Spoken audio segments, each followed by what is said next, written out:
بسم اللہ الرحمن الرحیم. میرے فاضل دوستو، السلام علیکم. یہ خالد بھائی کی بلوچستان کی مجھ پہ ادنا فقیر پہ بڑی مہربانی ہے کہ انہوں نے مجھے عزت دی. وہ میرے پاس آئے اور میں نے ان سے ڈائلاگ شروع کیا اور ان کو میں نے سمجھایا کہ پاکستان میں اگر بلوچستان کی خدمت کر سکتا ہے تو وہ ہم جو اپوزیشن میں اس وقت بیٹھے ہیں وہ خدمت کر سکتے ہیں. اور وہ آپ کی قدر بھی جانتے ہیں، آپ کی دھرتی کی قدر بھی جانتے ہیں اور سمجھتے ہیں کہ بلوچستان ہے تو پاکستان ہے، اگر بلوچستان نہیں ہے تو پاکستان بھی نہیں ہے. تو اس لیے ہم اس مقام پہ بلوچستان کی مجبوریوں کو اور ان کے دکھوں کو اس مقام پہ جا کے ہم ٹھنڈا کرنا چاہتے ہیں تاکہ ایک دفعہ دوبارہ جہاں سے سلسلہ ختم ہوا تھا وہاں سے شروع ہو جائے. اور دوستو، جیسے آپ کو پتہ ہے کہ آج کل نو کانفیڈنس کا موسم ہے اور انشاءاللہ بڑی جلدی ہم شہباز شریف صاحب کو پرائم منسٹر بنائیں گے اور بلوچستان سے بھی منسٹرز لیں گے جو کہ آپ کی خدمت کریں گے. Thank you. جی بٹو. جی مولانا صاحب آپ بات کر رہے ہیں. اب میں جناب مولانا فضل الرحمان صاحب گزارش کروں گا کہ یہ لے لیں.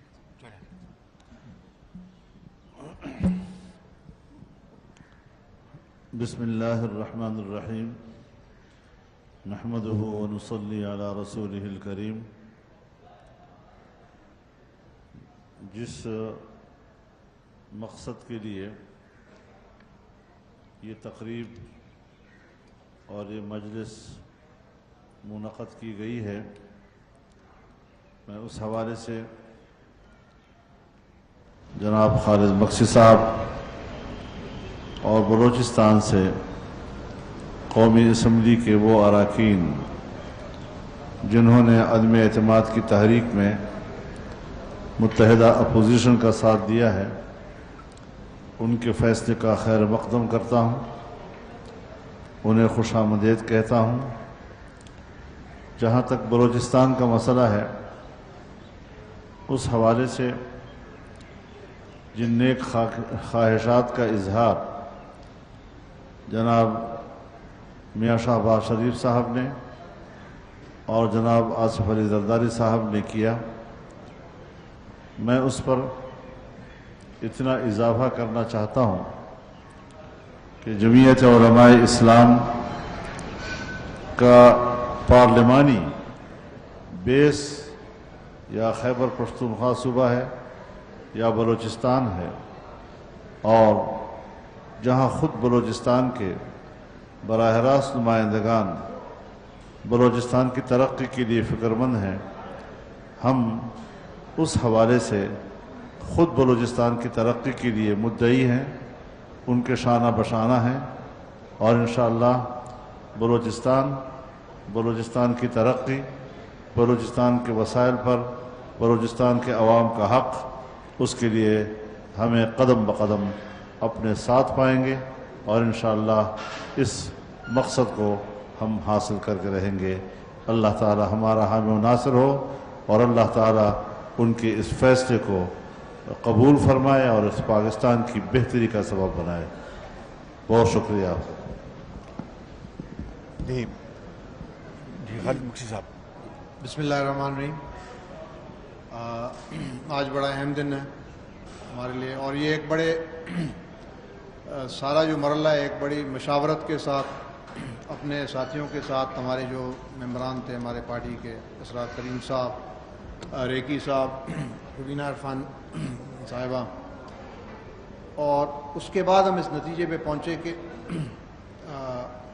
ہمارے لیے جو اس وقت یہ موقع ہے اور ایک متحدہ اپوزیشن پچھلے تجربات کے بعد ایک نئے ارادے کے ساتھ آئی ہے، تو اس لیے ہم نے ان کی دعوت کو قبول کیا اور ہم چاہتے تھے کہ اب ایک نئے انداز میں اس ملک کو سنبھالا جائے. بلوچستان خصوصاً 72 سال سے محرومی کا شکار ہے.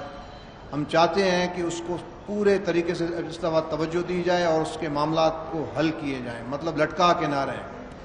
اور اسی بنیاد پہ ہم نے سوچا کہ ہم یہ ایک قدم اٹھاتے ہیں, کیونکہ پہلے بھی ہم ٹیسٹ ہوئے ہیں, 3.5 سال ہم نے گزارے, ان کی گلا یا شکوا کا ٹائم مناسب نہیں ہے, مگر ہم نے ایک فیصلہ کر لیا ہے انشاءاللہ, اور اللہ مالک ہے, ایک اچھی نیت سے کیا ہے, ہمارا اللہ مدد بھی کرے گا, ہمارا حامی و ناصر بھی ہے. شکریہ جی. ایک منٹ مینگل صاحب. میں مینگل صاحب سے کہوں گا کہ مینگل صاحب.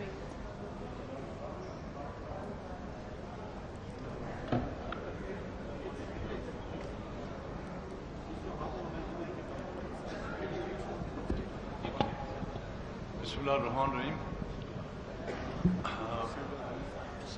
بلوچستان عوامی پارٹی کے پارلیمانی لیڈر جناب طارق مقصد صاحب اور خالد مقصد صاحب, اور ان کے ساتھ جو آواز نہیں آ رہی,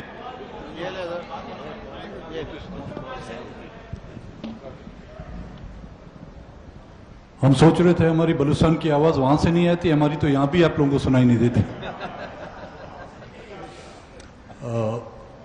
میں اپنی طرف سے اور اپنی پارٹی کی طرف سے بلوچستان عوامی پارٹی کے پارلیمانی لیڈر جناب خالد مقصد صاحب کو اور ان کے جو نیشنل اسمبلی کے جو ممبران ہیں جنہوں نے آج اس اہم موقع پر اپوزیشن کا ساتھ دینے کا فیصلہ کیا ہے, میں ان کو اپوزیشن کے اس کیمپ میں آنے پر مبارکباد پیش کرتا ہوں, کیونکہ موجودہ جو حکومت ہے اس میں بلوچستان کے ایشو کو ہم نے پہلے ہی دن ہائی لائٹ کیا تھا, اور وہ آپ سے ڈکی چھپی بات نہیں ہے کہ جس انداز میں ہمیں نظر انداز کیا گیا وہ بلوچستان کے مسائل پر توجہ دینے کے بجائے ہمارا جو ہے مذاق اڑایا گیا.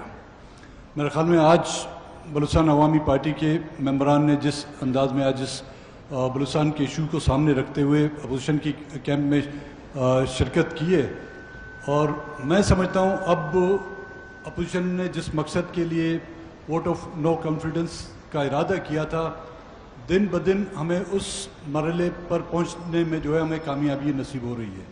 اور انشاءاللہ تعالیٰ اب جس طرح میں نے آج صبح بھی کہا تھا کہ تمام وہ ہتھ کنڈے استعمال کیے گئے کہ ووٹ آف نو کانفیڈنس کو جو ہے ڈیلے کیا جائے, لیکن جتنا بھی ڈیلے کیا جائے اس میں جو ہے آپ نے خود محسوس کیا ہوگا کہ اپوزیشن کی تعداد کم ہو رہی ہے اور حکومت کی تعداد میں جو ہے وہ مائنس کی طرف جا رہی ہے. میں ایک بار پھر ان کو اپنی طرف سے اور اپنی پارٹی کی طرف سے ویلکم کروں گا. اعزاز صاحب جی. ہلو.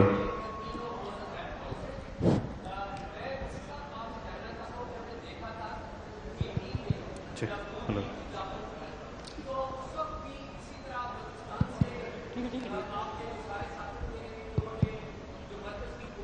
ایک عدم اعتماد کیا تھا, تو جو اس وقت ڈیموکریٹک گورنمنٹ تھی اس کے خلاف جو اقدام ہوا تھا, آپ کیا اس کی مذمت کرتے ہیں آج بھی؟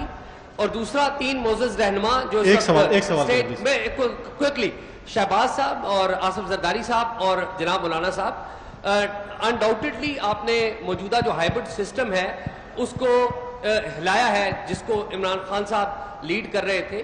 کیا آپ تینوں حضرات اس بات کو یقینی بنانے کی کوشش کریں گے کہ پاکستان کی جو سیاست ہے اس میں جو اسٹیبلشمنٹ کا رول ہے وہ سیاستدانوں سے بہت زیادہ ہو گیا ہے, اس کو کم کر دیں اور پاکستان کے اندر ڈیموکریسی مضبوط ہو؟ کیا اس کو انشور کریں گے آپ؟ Thank you.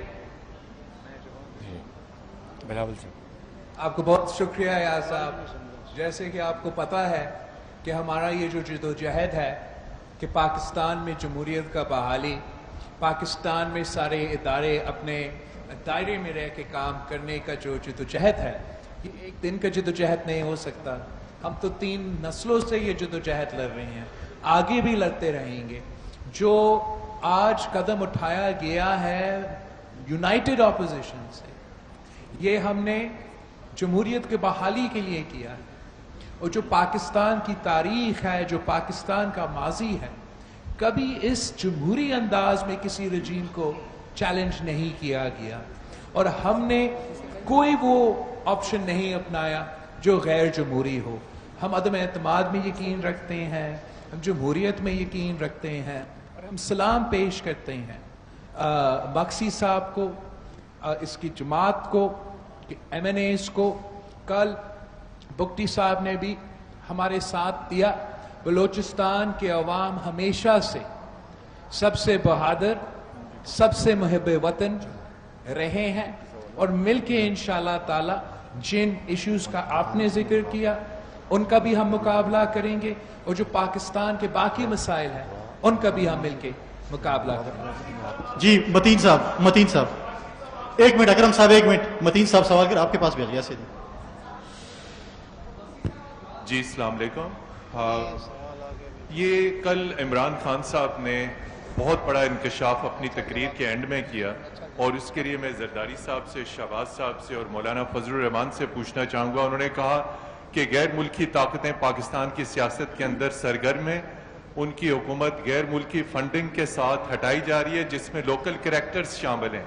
तो उनका इशारा वाज़ेह तौर पर अपोजिशन रहनुमाओं की तरफ था कि ये गैर मुल्की फंडिंग और गैर मुल्की हाथ के साथ खेल रहे हैं। तो आज आप बता दीजिए कि क्या अपोजिशन किसी गैर मुल्की ताकत के साथ इन टच है? खान साहब के क्लेम पर आप कैसे कमेंट करते हैं? Thank you. शुक्रिया। पहली बात तो यह है कि इमरान खान साहब को पहले अपने गरेबान में झांकना चाहिए। ये सवाल करते वक्त गैर मुल्की मुदाखलत, जो फॉरेन फंडिंग है उसके बारे में उनकी क्या राय है?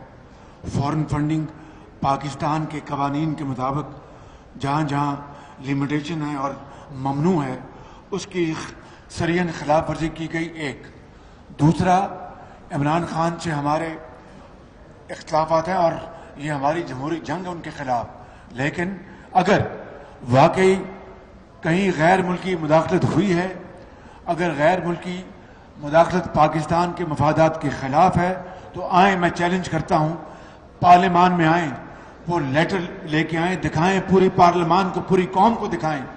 अगर वाकई वो सबूत देंगे कि ये मुदाखलत है गैर मुल्की, पाकिस्तान के खिलाफ है, पाकिस्तान के वकार के खिलाफ है, तो मैं इमरान खान के साथ खड़ा हूँगा। और अगर ये वही झूठा लेटर है जिस तरह उन्होंने 27 अरब रुपए की करप्शन, जावेद सादिक के जनाब मेरा फ्रंट मैन है और इस बात को 3 साल गुजर गए हैं, वो लेटर का लेटर है, इसी तरह का ये कागज है। और अगर वाकई इसमें सच्चाई है तो पार्लियामान में आए, पूरी पार्लियामान को इत्मीनान में लें, हम इसके ऊपर बात करेंगे। मौलाना फजल रहमान से बात करेंगे। जी मौलाना साहब बात करेंगे। देखिए, मैं गुजारिश करना चाहता हूँ, ये डुबकियाँ खाती हुई किश्ती है और अब इनको तिनके का सहारा चाहिए। मफरूज़ों की बुनियाद पर अपोजिशन के बारे में इस किस्म का तासुर, मैं उनको ये बताना चाहता हूँ कि हालत नज़ा में अल्लाह ताला कलमा भी कबूल नहीं करता। तो हालत नज़ा में इस किस्म की बातें, भीगी हुई की बातें, ये अब कुछ फ़ायदा नहीं दे सकती। हम तारुफ दुनिया में यही रखते हैं, हमारी शनाख्त दुनिया में यही है कि एंटी इस्तेमार, आलमी क़ुव्वतों की मुदाखलत के ख़िलाफ़ सारी ज़िंदगी हमारा ये कार्ड नहीं है, ये काज है। अब मुश्किल ये है कि जिन आकाओं ने अपने एजेंडे के लिए उनको पाकिस्तान भेजा था, पाकिस्तान पर हुक्मरानी के लिए उसको बाकायदा तैयार किया था, उसके लिए NGOs ने 15-20 साल तक मुसलसल मेहनतें की, उन पर इन्वेस्टमेंट की। अब जब वो अपने आकाओं के मकासद पूरे नहीं कर सका, और जैसे कुरान कहता है, वकल्लुन अला मौला ऐनमा युवज्जिहु ला यअति बिखैर, कि अपने आका के ऊपर बाज़ गुलाम बोझ बन जाते हैं, जिधर जाते हैं कोई खैर का काम लेकर नहीं आते, नाकामियाँ हैं नाकामी लेकर आते हैं। ये अब उन आकाओं का उस तरह का एक गुलाम बन गया जो खुद आकाओं पर बोझ है, उसका जिम्मेदार हमें न ठहराए, अपनी नाअहली, अपनी नालायकी, अपनी कारकर्दगी का जायज़ा ले। जिस तरह कौम की नज़रों में गिर चुका है, बैनुल-अक़वामी बिरादरी की नज़र में भी गिर चुका है और अपने आकाओं की नज़रों में भी गिर चुका है, अपनी नाकामी को रोए। एक नाअहल इंसान को पाकिस्तान पर हुक्मरानी के लिए तैयार करना, यह अमेरिका की भी हमाकत थी, यूरोप की भी हमाकत थी, इसराइल की और मोसाद की भी हमाकत थी और रा की भी हमाकत थी। जी मतीउल्लाह जान साहब। बहुत शुक्रिया। खालिद मकसी साहब आपसे सवाल है। मतीउल्लाह जान, आपने तकरीबन 4 साल पहले नवाज शरीफ की हुकूमत किसके कहने पे गिराई थी? क्या आपको अफसोस है उस वाक़े का? कोई संजीदा सवाल भी किया करो ना। जी नादिर गुरमानी साहब। ये कहा था और तुमने ये कहा था, तुमने ये कहा था। आपको एक मिनट जरा मैं जवाब दूंगा।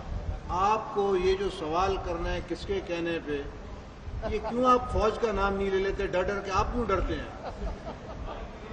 मुझे बताएं, आप क्यों डरते हैं? बोले ना कि आपने क्या फौज के कहने पे की थी? भाई अगर चलो मैंने की थी तो क्या है, की थी मैंने। चेयरमैन साहब को ना, कोई इंडिया की फौज के कहने पे की थी मैंने। इन बातों पे सवाल टेढ़े ना किया करें। आज जो मकसद है, आप लोग टेढ़े सवाल करेंगे तो टेढ़ा जवाब आएगा भाई। जी last question Nadir Maksi. Chairman साहब एक सवाल इधर से ले लें। चेयरमैन बिलावल साहब से सवाल है। बिलावल साहब एक सवाल ये है कि आपके जो काफ लीग के साथ, अकरम साहब एक मिनट, नादिर साहब सवाल कर रहे हैं। जी नादिर जो साहब, काफ लीग के साथ आपके मुज़ाकरात जारी रहे, क्या वजूहात थी कि आप काफ लीग को कायल करने में नाकाम रहे, और ऐसी कौन सी पेशकश थी जो खान साहब ने की और परवेज इलाही साहब मान गए? ये कितना बड़ा धचका आप समझते हैं कि अपोजिशन को है, और क्या आप रिक्वेस्ट करेंगे कि परवेज इलाही साहब अपने फैसले पर नजरसानी करें? नादिर भाई मुझसे सवाल कर रहा है, बट नादिर आप तो शुरू से देख रहे हैं कि ऑपोजिशन ने जब मार्च 8 को अदम एतमाद जमा किया, तब से हमारा नंबर्स मुकम्मल है, और हम ज़रूर इत्तेहादियों से भी राब्ते में थे और हैं कि हम समझते हैं कि मुल्क के मफाद में है कि हम ये काम अकेला नहीं करना चाहते। हम ये काम इत्तेहादियों के साथ मिल के करना चाहते हैं, ताकि आगे जाके जो रिफॉर्म्स होना है, जो इलेक्टोरल रिफॉर्म्स होना है, मुस्लिम लीग और पीपल्स पार्टी आपस में बैठ के तो ये सारी चीज़ें नहीं तय कर सकते। हमने मिल के कंसेंसस के साथ ये मसाइल का सामना करना है। और जो आज बलूचिस्तान अवामी पार्टी ने फैसला लिया, ये फैसला आपके सामने है, और मैं इसलिए उनका इस फैसला का, इस बात की तारीफ करता हूँ कि सियासत तो चलता रहता है, और सियासी इख्तलाफात कभी होते हैं, कभी नहीं होते हैं, कभी हम कॉमन ग्राउंड ढूंढते हैं, लेकिन अगर कोई आदमी, खास तौर कोई सियासतदान अपना ज़बान पे कायम नहीं रहेगा, आपके पास जितना भी असासा हो, जितना भी पैसा हो, जितना भी ताकत हो, if your word is worth nothing then you are worth nothing.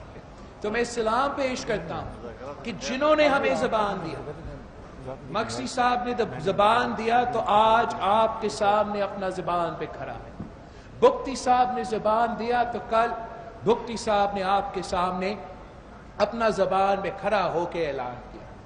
मुझे बाकी जमातों का अभी तक उनके ऐलानात उनकी मर्जी के मुताबिक इंशाअल्लाह ताला वो आप मुनासिब मौके पे करेंगे।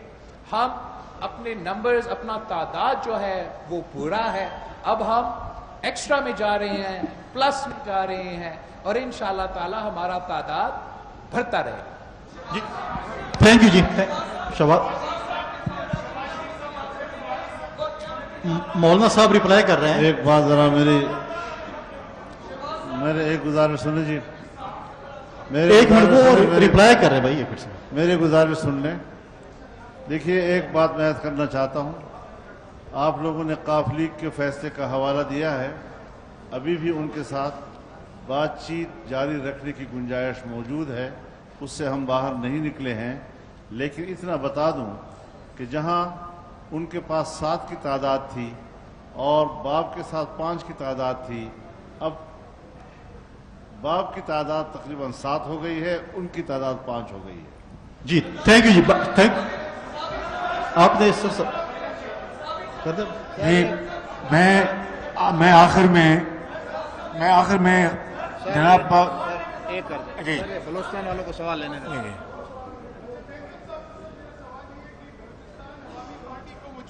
आज तक आपने जो है वो तस्लीम नहीं किया। मौलाना साहब ने भी जब भी बीएपी की बात हुई तो उन्होंने कहा ये सेलेक्टर्स की पार्टी है, तो आज वही बीएपी के अरकान जो है वो आपके साथ बैठे, इस पर क्या कहेंगे? इसका मैं जवाब दूंगा सर, पहले मैं दूं फिर मक्सी साहब रिप्लाई कर रहे हैं। अगर इनको अपना हमारे बारे में बात की ना, तो जी बात सुने, मैं पहले आपको अपना, आपने मेरा नाम लिया ना, तो फिर वो सफाई पेश करेंगे अपनी। हमें देखें, تسلیم نہ کرنا اختلافات کی بنیاد پہ نہیں کیا ہوگا، مگر یہ بار بار میں آپ کو سب کو عرض کرتا ہوں، دیکھیں آپ میرے بھائی ہیں، یہ آپ کا بھی ملک ہے، ہمارا بھی ملک ہے، پاکستان کی فوج بھی ہماری ہے. تاریخ میں جائیں گے، حالات کو آپ دیکھیں گے، پھر تو بہت عجیب حالات گزرے ہیں. ان چیزوں کو میری آپ سے ریکویسٹ ہے کہ آپ کو ایک اچھا ماحول ملا ہے. جب وہ سائٹ پہ ہیں ان کو سائٹ پہ بھی آپ لوگ نہیں معاف کرتے، جب وہ مداخلت کرتے بھی آپ ان کو معاف نہیں کرتے. تو میرے آپ سب سے عرض ہے کہ تھوڑی دیر کے لیے ان کو چھوڑ دیں.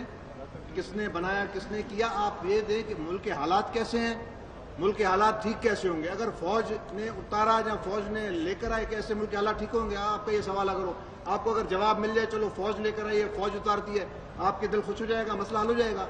پلیز سوال وہ کریں جو با مقصد ہوں اور آگے چلنے کی بات کریں. بہت شکریہ. میں اختر مینگل دے دیں جواب. مینگل صاحب سے آپ مطمئن نہیں ہیں اس جواب سے؟ میں دے دوں. چلو، یہاں پر جو ہم بیٹھے ہوئے ہیں یہ بھی تو کبھی ایک پیج پہ نہیں تھے نا. آج ہم سب ایک پیج پر آئے ہیں. ایک پیج پر ہمیں لانے والے حالات ہیں اور ان کو دعائیں دو جو ہمیں دل بر بنا دیا. جی بہت شکریہ آپ کا، بہت مہربانی اور بہت شکریہ.